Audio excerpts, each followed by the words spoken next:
As a pilot and an astronaut and a lifetime space enthusiast. Jared Isaacman, the mission commander. Jared Isaacman, commercial astronaut. I'm incredibly grateful for the opportunity to serve as the 15th administrator of NASA.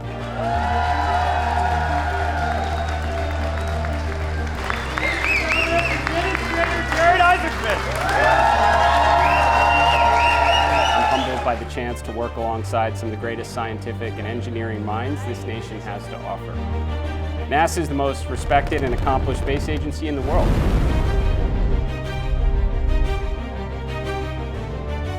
The best is yet to come.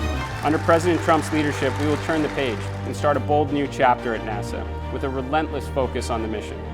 America will lead in the ever-expanding high ground of space. We will never come in second place. To succeed, NASA must focus on achieving the near impossible, doing what no other agency or organization or nation is even capable of accomplishing. Under the leadership of President Trump, we will get the job done, and when we do, we will inspire the next generation to want to reach even higher. I'm honored to serve, ready to get to work.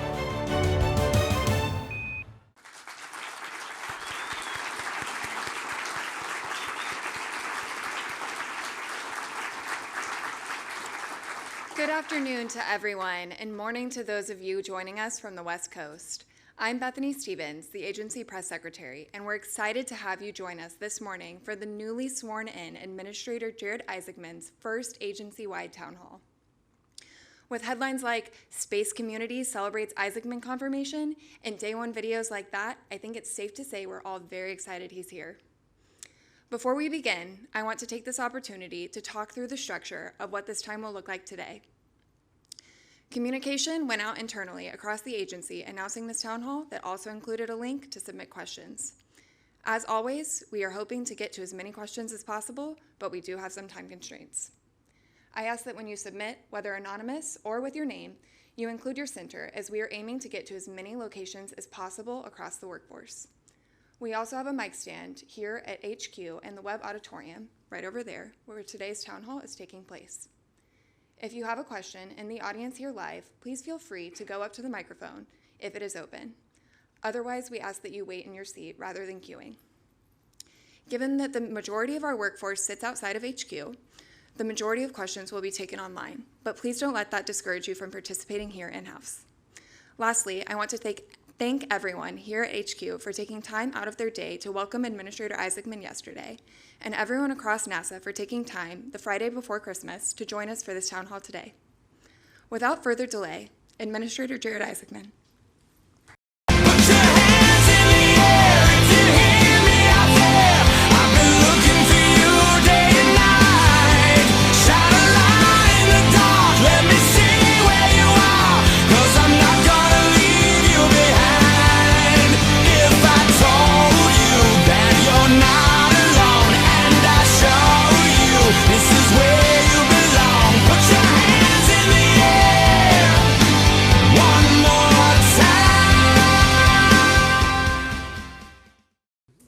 How I occupied my time between jobs. So I suspect I'll be a lot busier now. So good afternoon.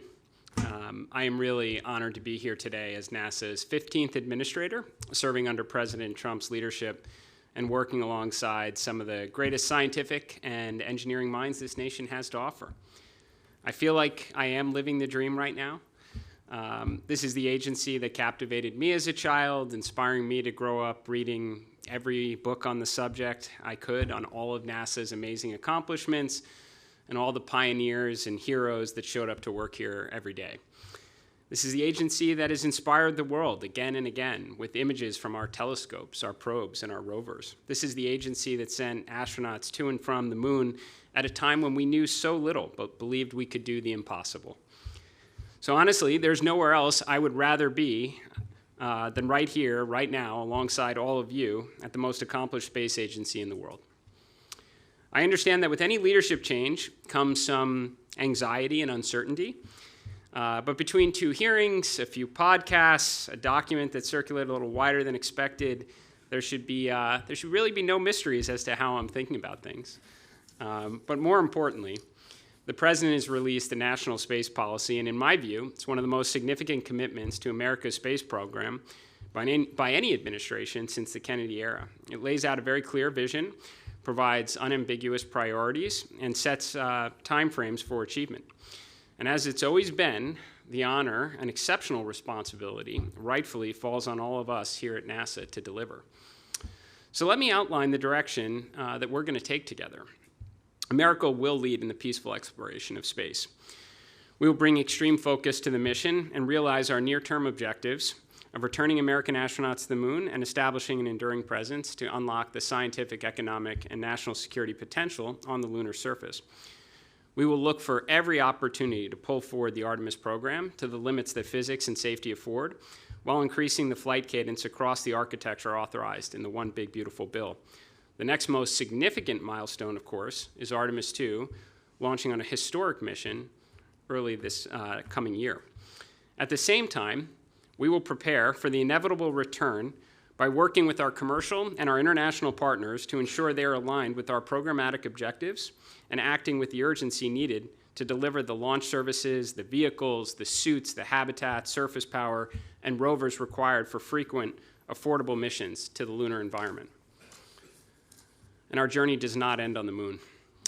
As directed in the National Space Policy, we will accelerate investments in next-generation programs that only NASA is capable of leading, including nuclear surface power and propulsion, technologies that will usher in the next giant leap in space exploration and discovery. Now, we must ignite the orbital and eventual lunar economy. For more than a half-century, the space economy has been terrestrially anchored in launch communication and observation, with world governments as the primary customer. That perpetual taxpayer-dependent model won't fund the future we've all imagined. Alongside industry and academia, we must uncover the long-awaited promise of pharmaceuticals, biotech, on-orbit computing, anything that can contribute to and perhaps someday entirely justify the cost of maintaining inhabited orbital outposts and generating value far in excess of what it costs to operate in space. Working with industry and academia, we will do all we can to maximize the remaining life of the International Space Station, prioritizing the highest potential science and research with the aim of determining this new orbital economy so that in the future we will transition from one station to many. NASA will become a force multiplier for science. With an immense hunger for the data and enthusiasm to deliver the world-changing headlines that only NASA is capable of achieving, we will endeavor to reduce the time to science and maximize the scientific value of every dollar that's available. Now, I do not believe this is a one-size-fits-all approach. We will embrace a full menu of possibilities. So that includes bespoke missions to extraordinary destinations and expanded CLIPS-style missions that accept more risk for faster discovery, partnering with industry to gather Earth observation data more efficiently and affordably without sacrificing continuity, and lending NASA expertise and resources to enable academic institutions to take on bold scientific missions. Some approaches may be a flavor of the way it has always been done, and some will be a new way. But in all cases, we will challenge the process in every way with the goal of arriving at the desired results as expeditiously and affordably as possible, because if NASA doesn't do it, no one else will. Now, accomplishing our mission will not be easy, but at NASA, it never was, and it never should be. Engineering and program management challenges are just part of the story. We have a great competitor that is moving at absolutely impressive speeds, and it's unsettling to consider the implications if we fail to maintain our technological, scientific, or economic edge in space, and the clock is running. These are fiscally challenging times, and I do support the president and his goal to get spending under control and bring down the national debt. Now, this is hardly NASA specific, but we as a nation can't spend our way out of every problem and believe it will lead to better outcomes. So I don't know where the budgets will land, but I will always advocate passionately for the agency, knowing we will make the most of every dollar entrusted to us. And I'm not arriving with all the answers. I do know this: we cannot achieve our objectives by doing things the way they've been done in recent years, and we know most of the NASA IG reports would echo this sentiment. So we must do all we can to minimize the bureaucratic drag that can slow us down and slow down the great engineers and scientists, and eliminate obstacles that impede progress, flatten the organizational structure to improve information flow and accelerate sound decision-making, and push responsibility down to the talent that is more than capable of getting the job done. And when we do, we must rightfully recognize and reward the contributors that bring the near impossible to reality. NASA must be one of the hardest, most demanding places to work in this country because lives depend on our work and the world is counting on our breakthroughs and discoveries. It's why you see the NASA logo anywhere you travel. I mean, people the world over know that we are capable of accomplishing, and the expectations are rightfully very high. We are not alone in the need to evolve to meet the moment. Our international and commercial partners have made commitments as well, and we must place as much pressure on them to deliver as we do on ourselves. No changes happen in a vacuum. I plan to speak with many of you, the leadership teams, the engineers, scientists, astronauts, our program managers, and the people in the field doing the work. I will visit every center in the weeks ahead and engage with our international and commercial partners. I want to hear directly what is broken so we can work together to fix it, and where we are excelling so we can do a lot more of it. It's been a year, but we have real momentum now. NASA has the enthusiastic interest of President Trump, the Vice President, the Cabinet. We have bipartisan congressional support. We have a national space policy outlining the most righteous and inspiring objectives. We have the mandate. We have the talent, the partners, and the resources to get the job done and bring billions of people along with us on this journey. I don't think there are many NASA employees standing next to you who served during the Apollo era. They have retired. In many cases, they've passed on, leaving their extraordinary accomplishments behind for us to celebrate. But now, you will be the ones in the room when we return. You will be part of the next chapter of this history. And this time, when we make the grand return, we stay. Thank you.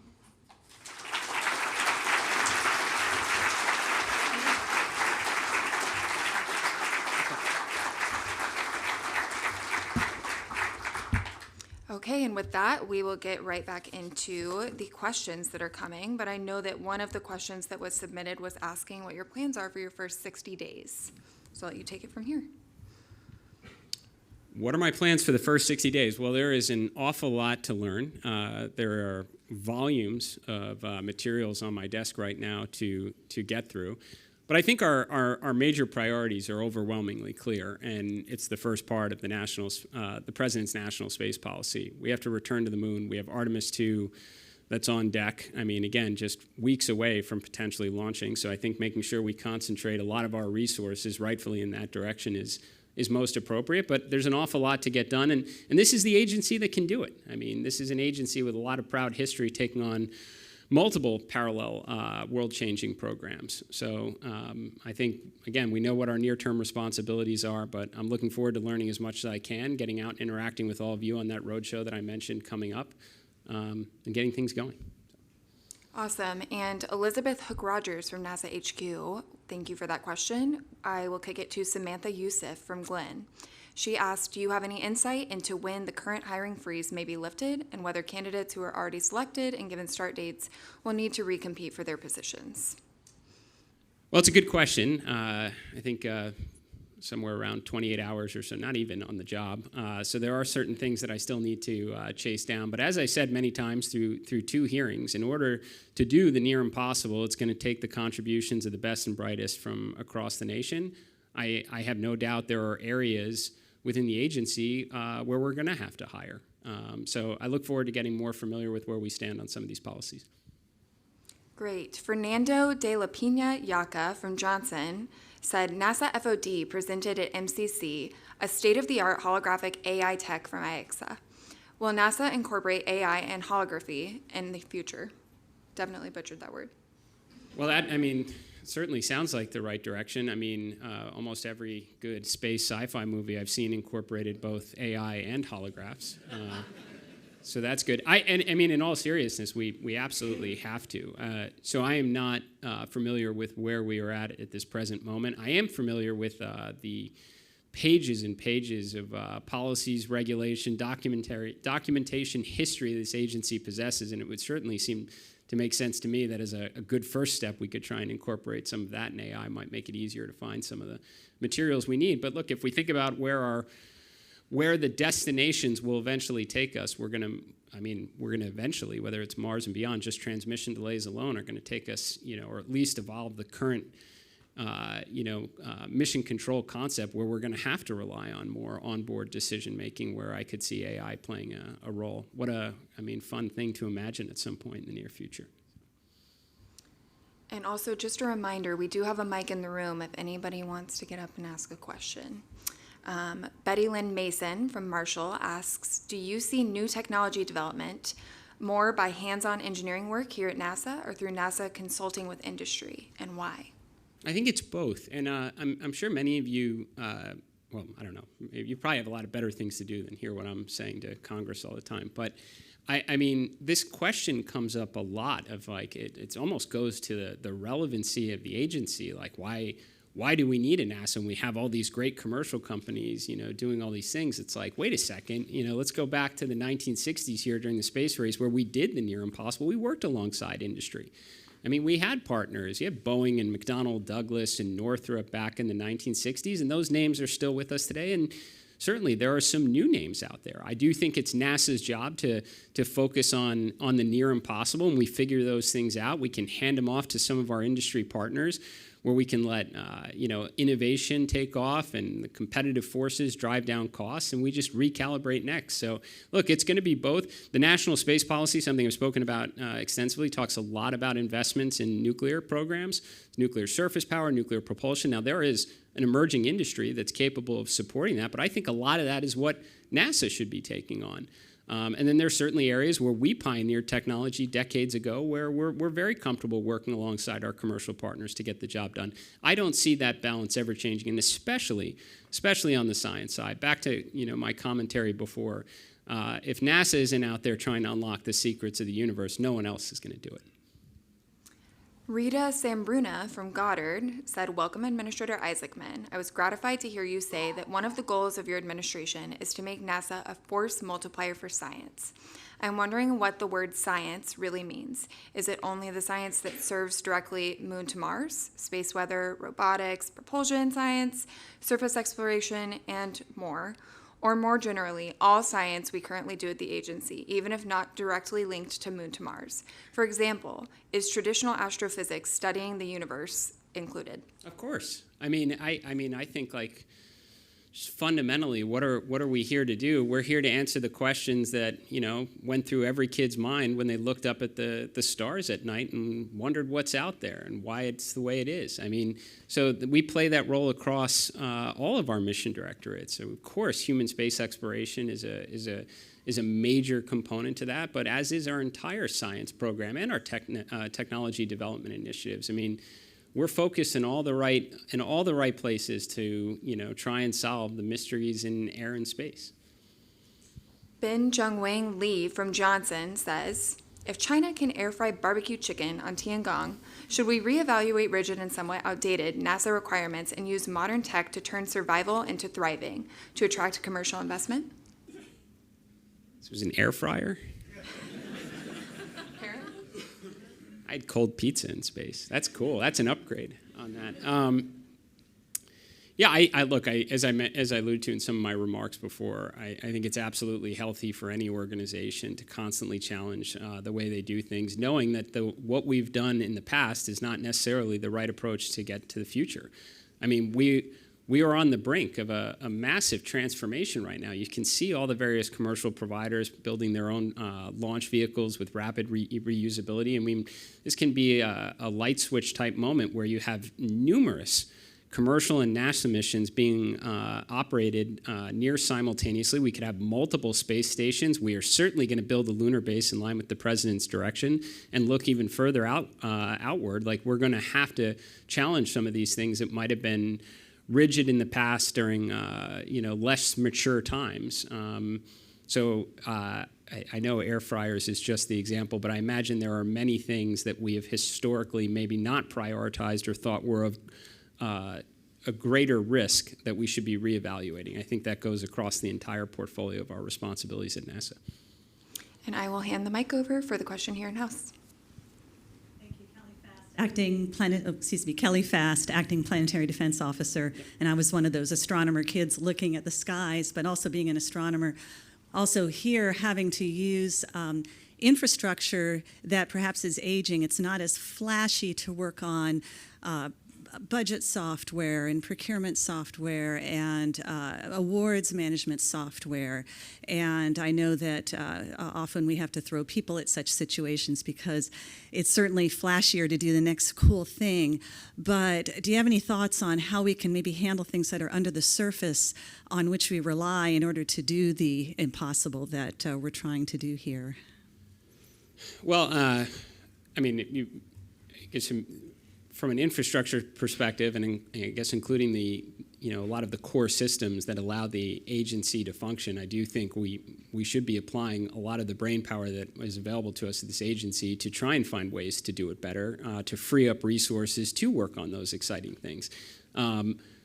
I hope everyone, kind of almost regardless of their function, is trying to find a way to do whatever their current job is better, whether there's means to automate it or software to alleviate some of their responsibilities so they can repurpose their time on the more exciting things to work on. But yeah, I have to imagine that if there's any agency in the United States government that can find a way to do some of those responsibilities a little bit better to free up resources, we should be capable of doing it. Thank you. I love your area of responsibility, too. I think that's one we should keep a good eye on. We don't want to go the way of the dinosaurs.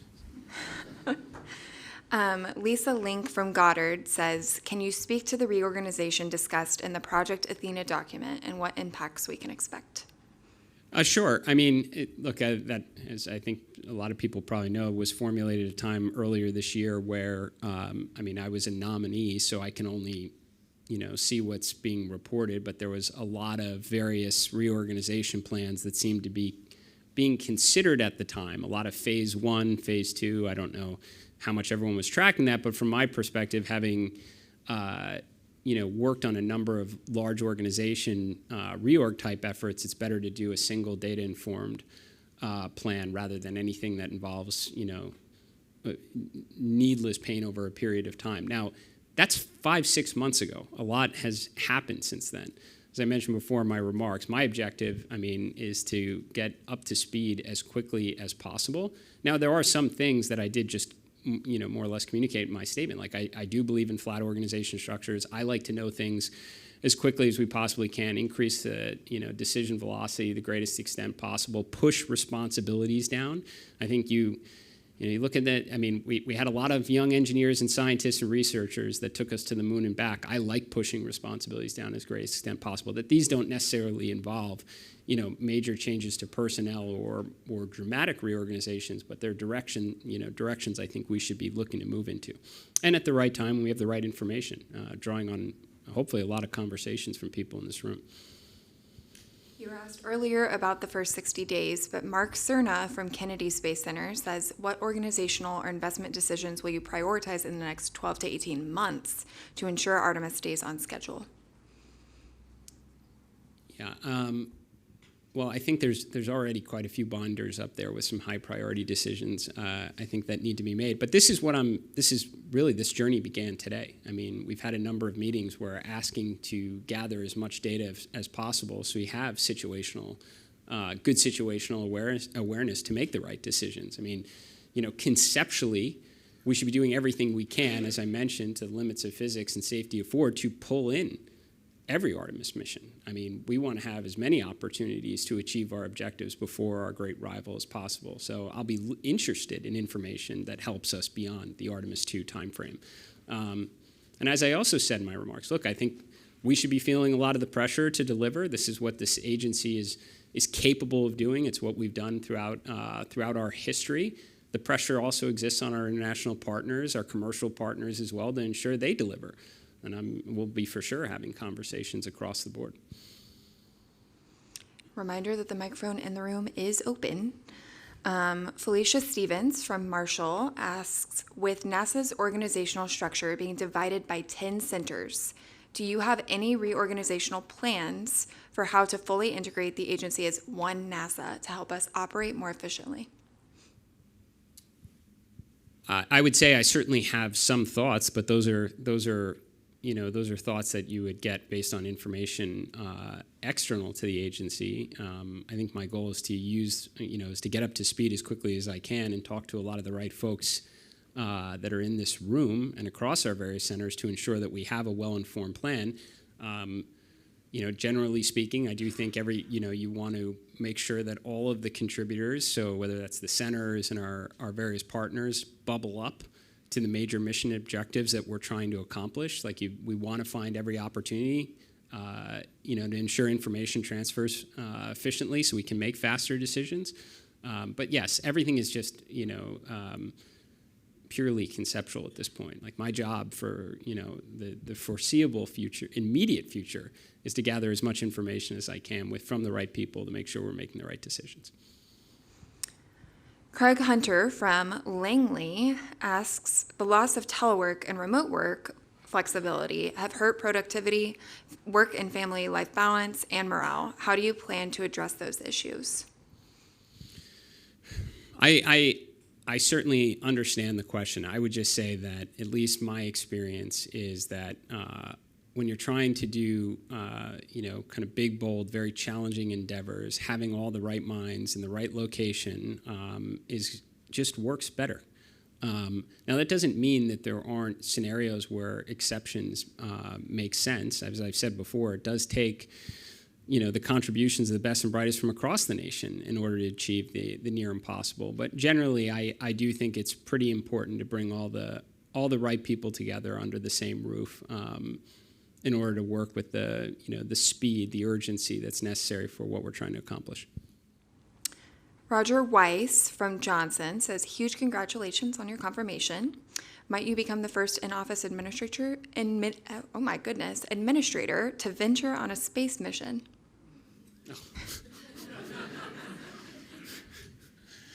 That has not crossed my mind. I think we have an awful lot that needs to be accomplished, over the next 3 years. The priority list is near endless. The president has placed enormous importance on it. I mean, my first day on the job, and you're in the Oval Office, the president signs a national space policy. I mean, I think that signifies it certainly reinforces the importance this administration is putting on achieving these objectives as quickly as we possibly can. I hardly imagine I'll find time for, any of these other activities. So, thank you. Tara Halt from headquarters says many projects are significantly delayed due to poor contractor performance. The OIG has noted that NASA has limited leverage to incentivize improved contractor performance. How do you plan to address this? Again, maybe it's just being hours on the job, but I am not aware of any limitations in ensuring that would be or roadblocks in place to prevent us from holding our partners accountable. So, look, I said this in my first hearing, they work for us, not the other way around. I think that's how it was done in the 1960s. NASA should be incredibly demanding to our various partners and ensuring they can deliver the capabilities that we were promised on time, on budget, so we can deliver on our world-changing objectives.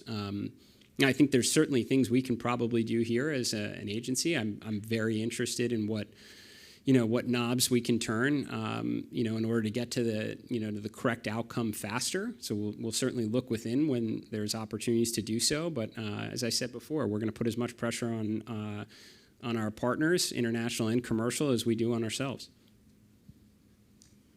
Rich Walls from Langley says, we hear next to nothing about aeronautics. What are your thoughts on the future of the first A in NASA? Oh, I mean, this is an area that I'm incredibly passionate about. So, I mean, look, I love the history of the aeronautics program at NASA, and I think it's important that we try and get back to that as quickly as we can. And what I mean by that is lots of exciting X-planes. Look, this is an environment for us to learn, but it's also another tool for inspiration. Rocket launches are great for inspiration. Astronauts certainly landing on the moon is great for inspiration, but NASA's portfolio in aeronautics should be out there too. I mean, it's another opportunity to get people to look up and imagine what's possible. So I love aeronautics. I'd love to see an expanded X-plane portfolio. I'd love to see us collaborating in ways with other agencies as we did in the past. I mean, the thrust vectoring technology on the F-22 can trace its roots back to NASA. Fly-by-wire technology, wing designs. I'd love to see us pushing the boundaries in radical airframe designs and propulsion. So it's certainly an area that I'm passionate about. Someone else has braved the mic in the room, so I will toss it over to you. Wonderful. Hello, sir. I'm John Truss, NASA Headquarters, Mission Support Directorate. I was wondering, I'm sure you're familiar with NASA's footprint across the United States. I was wondering if you have any general ideas of the infrastructure, what you want to do, any immediate plans for growing, shrinking, or, retiring buildings? Yeah, I mean, it's a great question. This is an area I'm eager to receive more information on. I think that the worst outcome, right, is the limited resources that we have available to us, investing in infrastructure capabilities that don't have demand and come at the expense of infrastructure that needs to be modernized, maintained, so we can increase throughput for it, or infrastructure we should be building to better account for the future direction we're seeing in air and space. So, yeah, this is certainly something I want to get my arms around. If we have infrastructure that is not required anymore, it's not needed for us, like it would be a travesty to have money continue to go into that when we know there are so many exciting areas we need to be prioritizing our resources. So I'd love to make sure we're taking a good, holistic, agency-wide view of this and concentrating our firepower on the real needle movers, which is generally a statement, I think, for everything we're going to try and accomplish at the agency with the resources afforded to us by Congress. Charles Wilder from Stennis says, how will you help streamline NASA's processes to enable faster, cheaper missions without compromising safety or quality?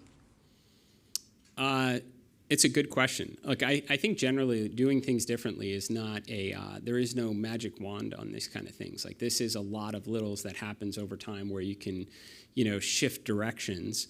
But I will say, look, it's in terms of the safety card, we have to separate out human spaceflight missions where we will never take needless risk. We will do everything we possibly can to protect the lives of our crews from other missions. I love the flagship missions that we have in the science portfolio. Like, I just want to see more of them, as everybody does. Like. It'd be great if we were launching flagship missions with even a greater cadence. And some of those, if definitionally you're going to spend $1 billion on them, you want them to work and get them right. There are other categories that are already exist within the science portfolio where maybe we can challenge some of our approach on these things, similar to CLIPS, where we'll have some successes and we'll have some failures, and we should do it eyes wide open and accept that over time that curve should improve and we should get better outcomes, and we will have helped industry or academia develop capabilities to launch additional missions. That's how we become that force multiplier. So can't be one, again, as I mentioned in my remarks, a one-size-fits-all in these things. And we have a question submitted from out in California from Fidel Vasquez at JPL. He says, welcome, and how will JPL fit into NASA's plans? I think JPL is one of our great science centers. So from my perspective, I look at it kind of similar to every other center within the agency on how can we increase the scientific value of every dollar? How can we increase the output or get to the desired objectives faster? So JPL has built some extraordinary hardware. I think pretty much every hardware that we've landed on Mars, somebody I know will fact check me on this, probably originated from JPL. I'm good? Okay. And my memory was correct on that. So how do we get more of it? I mean, that would be a question I would ask out there is there any knobs, again, that we could be turning to increase the output so we can, get after the science that much faster? JPL is going to play a huge role in that. Daniel Hoffpar from Langley says, what is the best way to provide suggestions to improve NASA going forward? That's a great question. So something I had to look into this, but I had recalled earlier in the year that we had, there was an inbox established for whether, anonymous suggestions or otherwise on areas for improvement, and not really sure what came of it. If it no longer exists, or it does, we're definitely going to reinvigorate it or bring greater attention to it, because I would love to have inputs from many on ways we could be doing things better, with the resources available. But in addition, plan to get out in the field. And I can tell everybody now, and you can consider a direction on this. Like, when I do come and visit anyone, please know no red carpet or dog and pony show. I am there to learn about everything that's going right so we can increase it and do more of it, and where their problems are so we can try and make it better. And that's not going to be, those interactions will not be limited to leadership levels. I plan to have as many conversations as I can, recognizing, we do have thousands of people, but I am very interested. I'm not going to formulate my positions on things in a vacuum. Angela Bartolomino from Goddard asks, how will you address the loss of personnel through the DRP? As I've said, many times, I think for us to do what we're supposed to be doing, which is achieving the near impossible, it's going to take the best and brightest from across the nation. So I think a lot has happened this year. So this is something I need to get my arms around, and I'm hoping to be able to do that through various leadership discussions. But I could certainly see a world where, in order to achieve our important objectives, we do need to do some hiring. So that is something that I'll need to get my arms around. Jeff Brubaker from Johnson asks, do you have any examples to share with us of using blockchain technologies to ensure integrity of safety-critical data like inspection reports? Do I have any examples? Well, I do think there is a lot of utility in blockchain technology. I don't know of any uses to date inside the agency or any immediate problems we're going to attempt to solve with it, but I'm open-minded.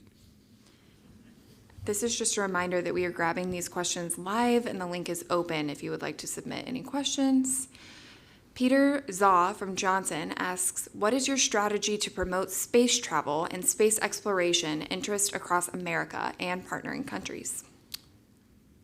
That's a great question. So, and a lot of people have raised it in some form or another, right? The space race was a real thing in the 1960s, and everybody followed it quite closely. It was also at a time when, there were 3 TV networks and there was no Netflix and such, so there's a lot, or Instagram or any of the other reels that capture people's attention, I guess, there's a lot of things to occupy people's time, and that's unfortunate because we're about to do some pretty impressive and cool things.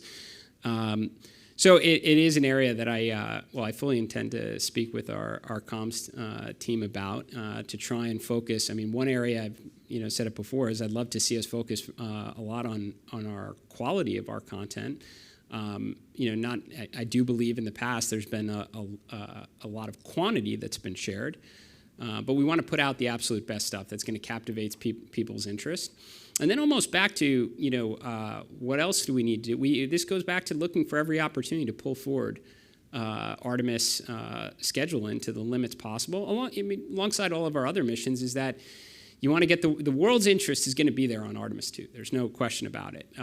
But a lot of time can transpire between Artemis 2 and Artemis 3, and that's like waiting a very long time for the next season to come out, right? Is we got to make sure we're continuing to put that really engaging content out there to maintain people's interest in what is something extraordinary. It is, I've said it many times, this is the greatest adventure in human history. People should be following it very closely. We'll do everything we can to make sure they do. Jade Zeros from Kennedy says, in your time preparing for your new role, is there anything you've changed your mind about pursuing as administrator? That is a great question. I need to think about it. It was a long time in between the first and second stint here. I tried to find as many entertaining and distracting things to occupy my time in between. I am sure it is, it is an endless list, really, right? There is a lot that has transpired in the, over the last 6 months. But I'd say probably, look, it's not necessarily what's changed for me, but what has me so energized right now is this complete, administration, almost whole of government support for what we're trying to accomplish here at NASA. And, the president releases a national space policy on day one in the job. I probably spoke with him at least 4 or 5 times about space priorities prior to being renominated for the job. I've spoken to him several times since and the enthusiasm, the excitement from human spaceflight to, we were discussing robotic Mars missions. Like, these are things that are all very exciting, but it doesn't stop there.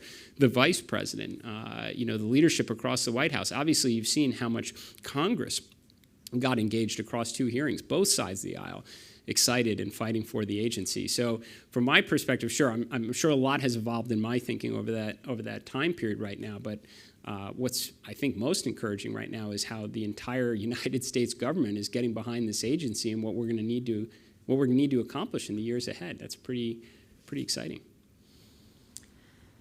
David Reed from Marshall says, Administrator Isaacman, welcome.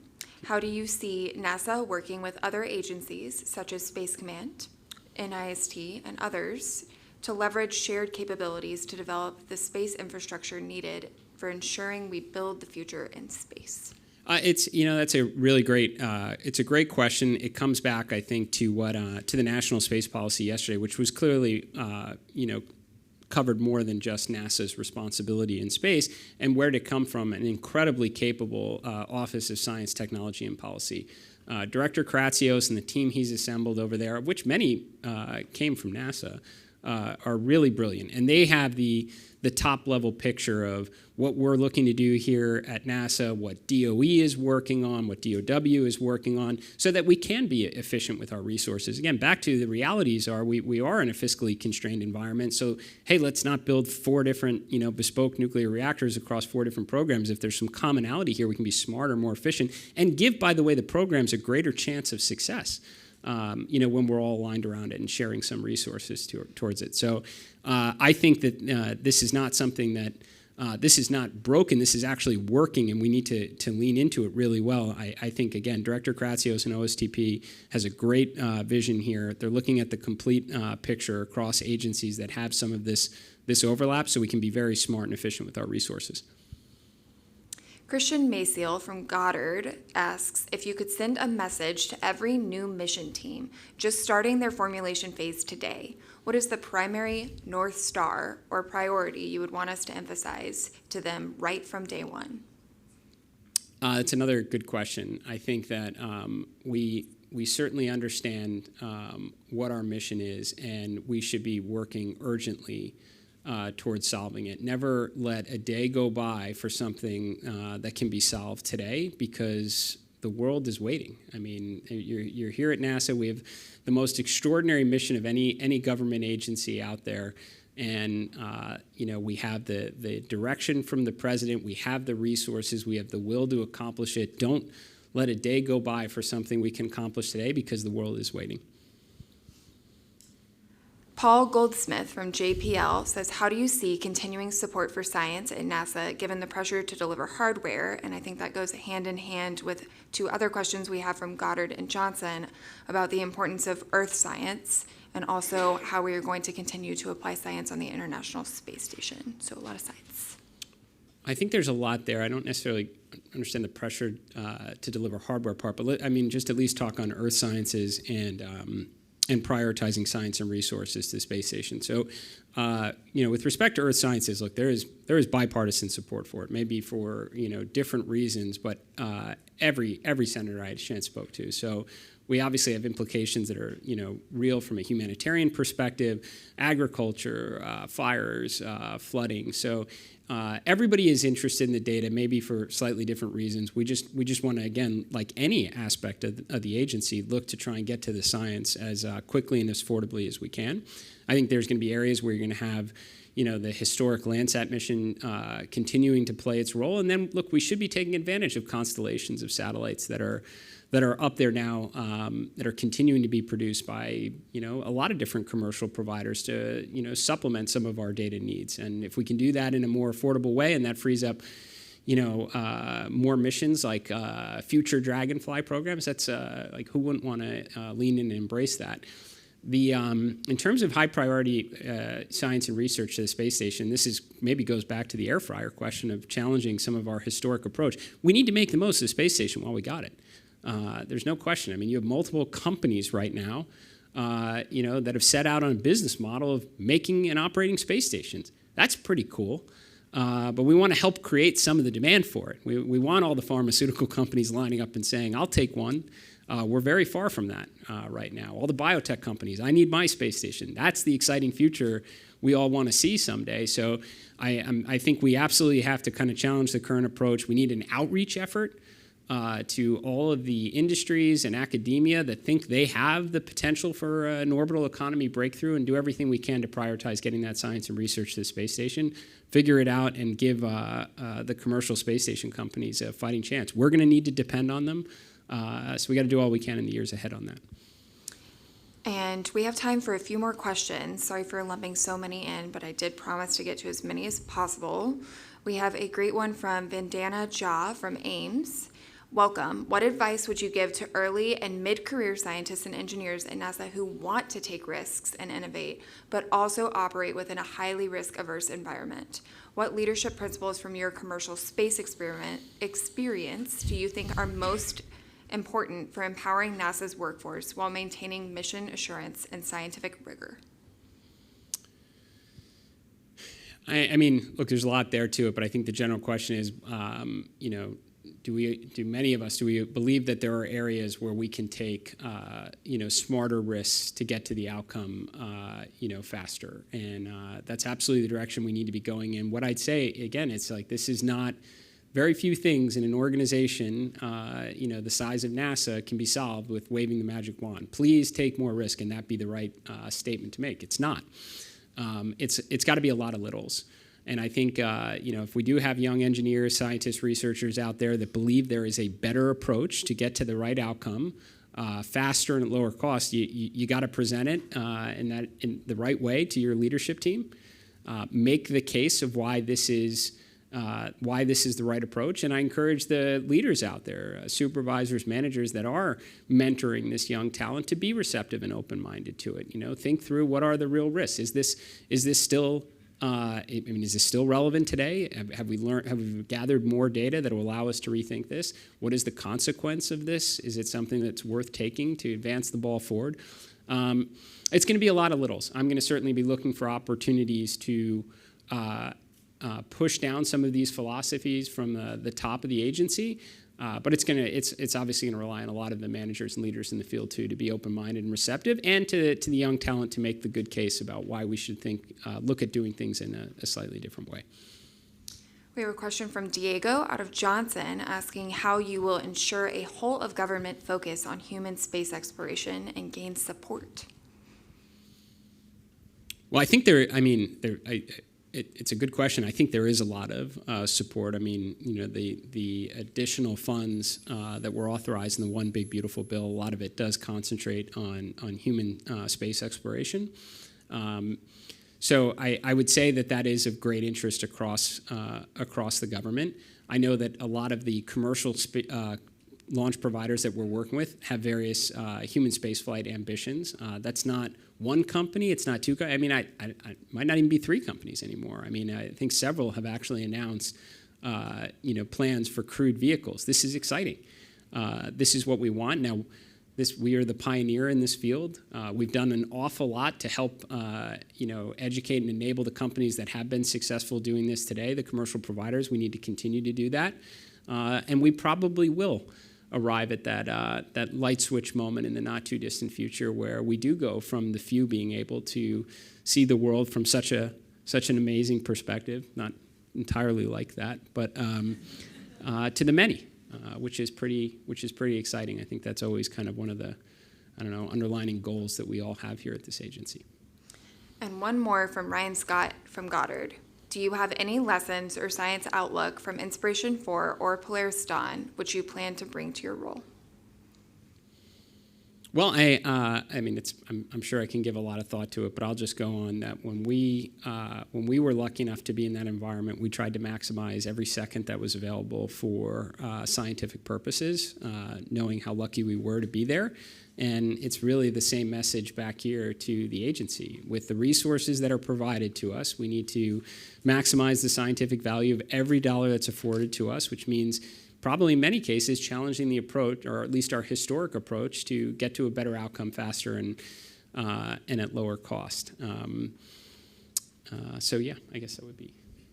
And with that last question, we are at time. So thank you all for joining us today, and thank you to Administrator Isaacman for your time and this thoughtful conversation. We are looking forward to many more of these in the months and years ahead as the agency accelerates the golden age of innovation and exploration. Happy holidays, everyone.